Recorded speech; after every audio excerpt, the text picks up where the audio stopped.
نحمده ونستعينه ونستغفره ونعوذ بالله من شرور أنفسنا من يهده الله فلا مضل له ومن يضلل فلا هادي له وأشهد أن لا إله إلا الله وحده لا شريك له وأشهد أن محمدا عبده ورسوله صلى الله عليه وعلى آله وسلم. قال الله تعالى في كلامه المجيد والفرقان الحميد: أعوذ بالله من الشيطان الرجيم بسم الله الرحمن الرحيم. قل إن صلاتي ونسكي ومحياي ومماتي لله رب العالمين. قال النبي صلى الله عليه وسلم: من رضي بالله ربا وبالإسلام دينا وبمحمد صلى الله عليه وسلم نبيا ورسولا فقد استكمل الإيمان أو كما قال عليه الصلاة والسلام. সম্মানিত উপস্থিতি, আল্লাহ সুবহানাহু ওয়া তাআলা মহান দরবারে শুকরিয়া জ্ঞাপন করছি যে আল্লাহ সুবহানাহু ওয়া তাআলা আমাকে আপনাকে একটি মাস সিয়াম সাধনার পরে,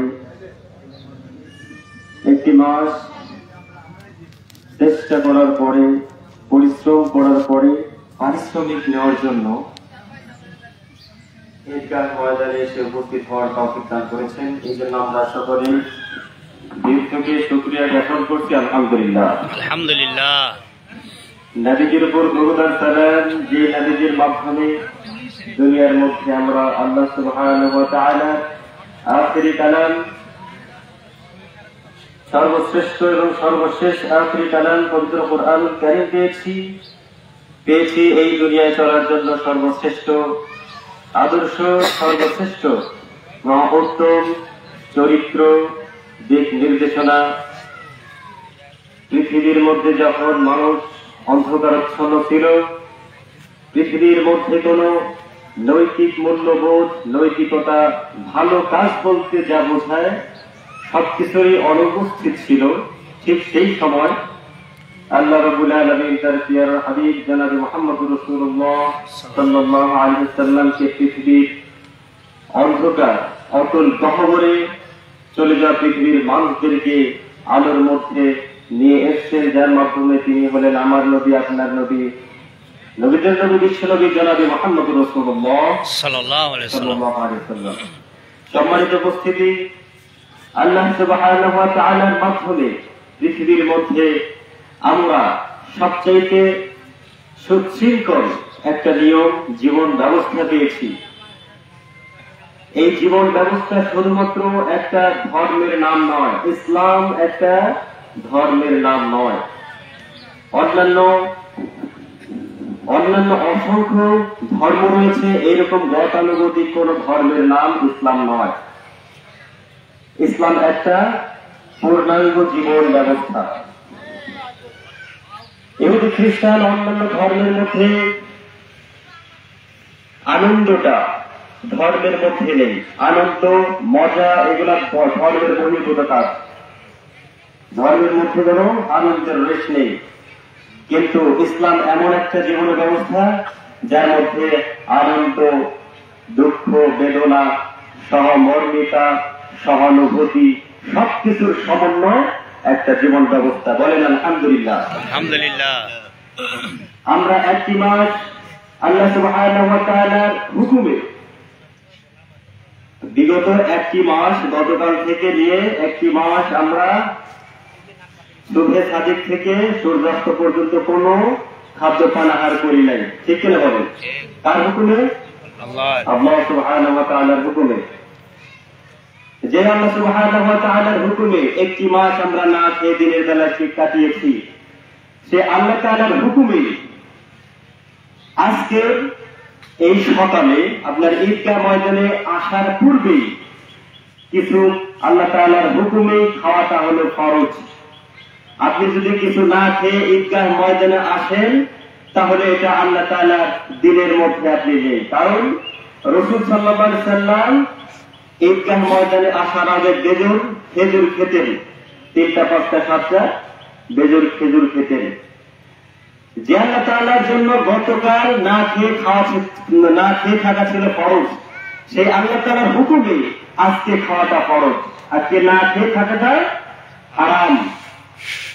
আপনি যদি চিন্তা করেন যে একটা মাস আমি না খেয়ে থাকলাম, সমস্যা কি, আজকেও আমি না খেয়ে থাকি, এটা আপনার পার্সোনাল ব্যাপার নয়। আপনি যদি নিজস্ব ভাবে এই গতিতে চলেন, আপনি মুসলিম নন। আল্লাহ সুবহানাহু ওয়া তাআলা, আমি একটা আয়াত বলেছি, কুল ইন্না সালাতি ওয়া নুসুকি ওয়া মাহইয়ায়া ওয়া মামাতি লিল্লাহি রাব্বিল আলামিন।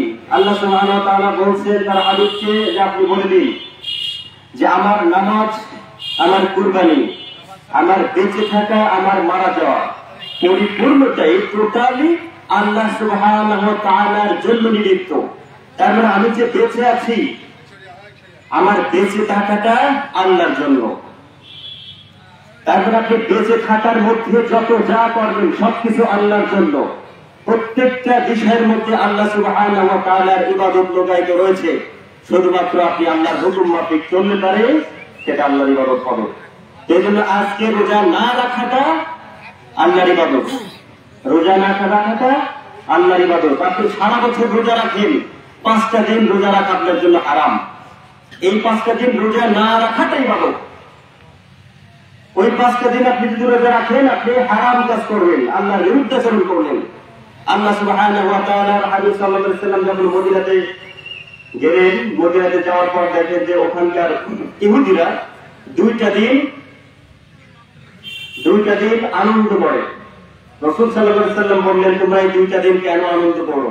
সেই 2টা দিনের নাম ছিল, একটা নাম হলো নাইরুজ আর একটা হলো মিহরজান। তো তিনারা বলল যে এই দিনগুলোতে আল্লাহ রাব্বুল আলামিন মূসা আলাইহিস সালাতু ওয়াস সালামকে নাজাত দিয়েছিলেন। ইহুদিদের থেকে, পূর্বে থেকে আমরা এই 2টা দিনে আনন্দ মজা করি। তা আল্লাহ রাব্বুল আলামিন তার হাবিব সাল্লাল্লাহু আলাইহি সাল্লামের মাধ্যমে বললেন, মুসলিমদেরকে বলে দিলেন, ওরা একটা দিন কি করতো, 2টা দিন আনন্দ করতো। আল্লাহ হাবিব বললেন যে তোমাদের জন্য আল্লাহ সুবহানাহু ওয়া তাআলা সর্বশ্রেষ্ঠ 2টি আনন্দের দিন দিয়েছেন। যে 2টা ঈদের আনন্দের দিন হলো, একটা হলো ঈদুল ফিতর আর একটা হলো ঈদুল আযহা। তবে এই ঈদুল ফিতর আজকের একটা আনন্দের দিন। আজকের দিনে আপনার আনন্দ করাটা হলো ইবাদত। দুঃখিত থাকা, মনক্ষুণ্ণ হয়ে পড়ে থাকা, একজনের সঙ্গে শত্রুতা ভালোপূর্ণ অবস্থায় থাকা, রেষারেষি নিয়ে থাকা, এইটা হলো হারাম। আপনার যত দুঃখ, যত কষ্ট, যত ভারাক্রান্ত অবস্থায় থাকেন না কেন, আজকের দিনে আপনার আনন্দ করাটা হলো আপনার জন্য ইবাদত। আপনি আনন্দ করবেন না, আপনার জন্য এটা ইবাদত নয়। কারণ আল্লাহ সুবহানাহু ওয়া তাআলা স্পেশালি মুসলিম জাতির জন্য 2টা দিন আনন্দ করার জন্য দিয়েছেন। সুবহানাল্লাহ, সুবহানাল্লাহ। তার মানে আমরা এমন একটা জীবন বিধান পেয়েছি যে এই জীবন বিধানের মধ্যে আনন্দ আছে, দুঃখ আছে, সবকিছুর সমন্বয় আছে, এবং সবকিছু করতে হবে শুধুমাত্র আল্লাহ তাআলা রাজি খুশির জন্য। সুবহানাল্লাহ। এই জন্য আমরা একটা মাস রোজা থেকে দেখেছি যে খোদার কি যন্ত্রণা, খোদার কি যন্ত্রণা। এই খোদার যন্ত্রণাটা যারা প্রত্যেকটা মুসলমানকে আল্লাহ সুবহানাহু ওয়া তাআলা বুঝাই দিয়েছেন, প্র্যাকটিক্যালি বুঝাইছেন যে খবরদার, তোমার আশেপাশের যারা ক্ষুধার্ত আছে তারা কত কষ্টে থাকে, এইটা তোমার ভিতরে একটু অনুভব করো। আর এই জন্য আল্লাহ সুবহানাহু ওয়া তাআলা বলেছেন যে খবরদার, তোমরা কখনোই এই দরিদ্রদের, গরিব অসহায় এদেরকে ভুলে যেও না। আল্লাহর হাবিব সাল্লাল্লাহু আলাইহি ওয়াসাল্লাম ফরজ করে দিয়েছেন সাদাকাতুল ফিতর আদায় করা। আর এই সাদাকাতুল ফিতরটা আপনার এই ঈদগাহ ময়দানে আসার আগেই কি করতে হবে? দরিদ্র অসহায়ের মাঝে দিয়ে দিতে হবে। যদি আপনি আগে দেন, নামাজের আগে দেন, ঈদের নামাজের আগে, তাহলে এটা ফরজ সাদাকা হবে। আর যদি পরে দেন তাহলে এটা সাধারণ একটা সদকা হবে। এই জন্য সম্মানিত হাজিরিন, আপনার ঈদের ময়দানে আসার আগে দরিদ্র অসহায় ঈদ তাদেরকে আগে পৌঁছাইতে হবে। সুবহানাল্লাহ। এর চাইতে মানবতার কোন জীবন ব্যবস্থা আমাদের জানা নাই, ঠিক কিনা বলেন? সম্মানিত হাজিরিন, এই মুসলিম জাতি ছিল এক। আল্লাহ সুবহানাহু ওয়া তাআলা একত্র করার জন্য, এক রাখার জন্য আল্লাহ সুবহানাহু ওয়া তাআলা দেখেন বিধানগুলো দেখেন। আল্লাহ সুবহানাহু ওয়া তাআলা প্রত্যেক দিন 24 ঘন্টায়, দিন রাত 24 ঘন্টার মধ্যে 5 ওয়াক্ত নামাজ জামাতে মসজিদে পড়ার জন্য আল্লাহ সুবহানাহু ওয়া তাআলা ফরজ করে দিয়েছেন। এই জন্য 5 ওয়াক্ত নামাজ পড়বেন ফরজ মসজিদে গিয়ে। এই জন্যই প্রত্যেক দিন আপনি আপনার মুসলিম ভাইদের খোঁজ খবর আপনার প্রত্যেক দিন অন্তত 5টা বার জানাশোনা হবে। এই জন্য আল্লাহ তাআলা মসজিদে নামাজ পড়া ফরজ করে দিয়েছেন। সুবহানাল্লাহ। আপনার প্রতিবেশী, আপনার এলাকার যে জামে মসজিদ আছে, এই পুরা এলাকার খোঁজ খবর আপনার প্রত্যেক দিন আপনার নজর করে থাকবে। কোন ব্যক্তি অসহায় আছে, কোন ব্যক্তি কষ্টে আছে, বিপদে আছে, মুসিবতে আছে, এইটা প্রত্যেকটা মুসলিম তার মাথায় থাকবে। এই জন্য আল্লাহ সুবহানাহু ওয়া তাআলা 5 ওয়াক্ত নামাজ ফরজ করে দিয়েছেন। সুবহানাল্লাহ। আর একটু বড় পরিসরে সপ্তাহে একদিন জামে মসজিদ। আমাদের তো প্রত্যেকটা গ্রামে জামে মসজিদের অভাব নাই, কিন্তু জামে মসজিদ হবে কয়েকটা এলাকা মিলে একটা জামে মসজিদ হওয়ার দরকার ছিল। যে জামে মসজিদের জুমার নামাজ হবে সপ্তাহে একদিন, পুরা কয়েকটা এলাকার মানুষেরা এক জায়গায় হবে জামে মসজিদে জুমার নামাজ আদায় করার জন্য। আর ওই মসজিদে জুমার নামাজ আদায় করার মধ্য দিয়ে অনেকগুলো এলাকার মানুষের খোঁজ খবর আপনার মাথার মধ্যে, প্রত্যেকের মাথার মধ্যে জানা থাকবে যে আমার ওই এলাকার ওই ভাই কষ্টে আছে, বিপদে আছে, মুসিবতে আছে, আপনি তার পাশে সাহায্যার্থে হাত বাড়াবেন, আপনার তার পাশে দাঁড়াবেন। এই জন্য আল্লাহ সুবহানাহু ওয়া তাআলা সপ্তাহে একদিন কি করেছেন? জুমার নামাজ ফরজ করে দিয়েছেন। সুবহানাল্লাহ। আর একটু বড় পরিসরে কি করেছেন? ঈদের নামাজের আয়োজন করেছেন। 5 বছরে 2টা ঈদ, একটা ঈদের ময়দান হবে কয়েকটা ইউনিয়ন মিলে।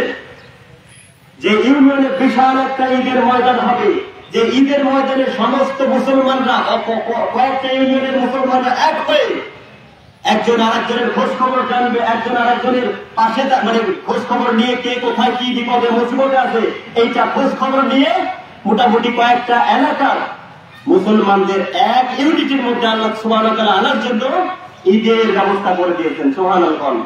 ঈদের জামাতে উপস্থিত হওয়াটা হলো ফরজ। শুধু এইটা না, আপনি আসলেন, ঈদের নামাজ পড়লেন, ওইভাবে করে চলে গেলেন না। আপনাকে অবশ্যই এটা আপনার দায়িত্ব, আপনি প্রত্যেকের খোঁজ খবর নেবেন, কেমন আছেন, বাড়ির সবাই ভালো আছে, কোনো সমস্যা আছে কিনা, এই সমস্ত বিষয়গুলো আপনাকে অবশ্যই জানতে হবে। শুধুমাত্র নামাজ পড়ার জন্য আল্লাহ সুবহানাহু ওয়া তাআলা এটার আয়োজন করেন নাই। সে বুঝবে যে আমার মুসলমান ভাইরা আমার খোঁজ খবর রাখে, আমি একা নই।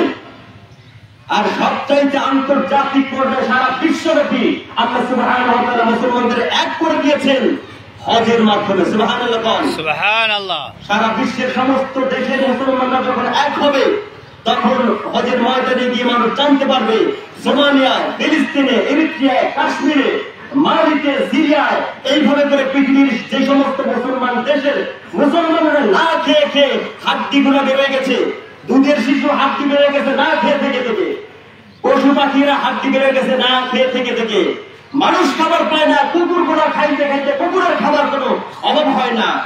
এই অবস্থাগুলো আল্লাহ সুবহানাহু ওয়া তাআলা অবলোকন করার জন্য, জানার জন্য আল্লাহ সুবহানাহু ওয়া তাআলা ইন্টারন্যাশনাল পর্যায়ে একটা কনফারেন্সের ব্যবস্থা করেছেন। সেটাই হলো মক্কাতুল মুকাররমায় হজের ব্যবস্থা করে দিয়েছেন। সুবহানাল্লাহ। যখন মানুষেরা এই অবস্থাগুলো জানতো, হজে যাওয়ার পরে মানুষ এইটার যখন অবস্থা জানতো, সোমালিয়ার মানুষদের কাছে জানবে যে আমার অবস্থা এই, সমস্ত মুসলিম ইউনিট এক জায়গায় বসে তাদের পাশে সাহায্য পাঠানোর জন্য ওখানে যাবে। আল্লাহ সুবহানাহু ওয়া তাআলার এইটাই উদ্দেশ্য ছিল। আল্লাহ সুবহানাহু ওয়া তাআলা প্রত্যেকটা পদে পদে জামাতের কথা কেন বলছেন? জমাবন্দী হওয়ার জন্য একটাই বলছেন, খবরদার সমস্ত মুসলমান ওয়াতাসিমু বিহাবলিল্লাহি জামিআন ওয়া লা তাফাররাকু, সমস্ত মুসলমানরা একটা রশিকে তোমরা আঁকড়ে ধরো। মুসলিম একটা শুধু নাম নয়, মুসলিম একটা বিপ্লব, ইসলাম একটা বিপ্লব। এই বিপ্লবের মাধ্যমে সারা বিশ্ব শাসন করেছেন এই মুসলমানরা। সেই ইসলাম আছে না, সেই কোরআন আছে না, সেই মুসলমানরা আছে। কিন্তু আজকে মুসলমানরা পৃথিবীর মধ্যে সবচাইতে মার খাওয়া জাতি কারা বলেন?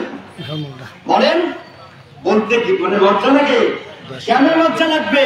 ফিলিস্তিনের মুসলমানরা মার খেয়ে খেয়ে একেবারে নিষ্পেষ হয়ে গেল, এটার কথা আপনি বলতে পারতেছেন না। তার মানে আমাদের ভিতর থেকে ওই তাতারিদের অবস্থা হয়ে গেছে। তাতারিদের অবস্থা ছিল একটাই, আমরা পরাজিত জাতি, আমরা পরাজিত জাতি। শুধুমাত্র আমি একটা মিনিট এই বিষয়টা একটু বলবো। তাতারদের সময় যে অবস্থা ছিল, শুধু একটু চিন্তা করেন। তাতারদের একটা মহিলা, একজন মহিলা একটা মুসলিম একটা বংশের মধ্যে ঢুকছে, ঢুকে কি করছে? একটা ধারালো একটা তরবারি নিয়ে আসছে, নিয়ে এসে বলছে আমি তোমাদের সকলকে এখন জবাই দেবো।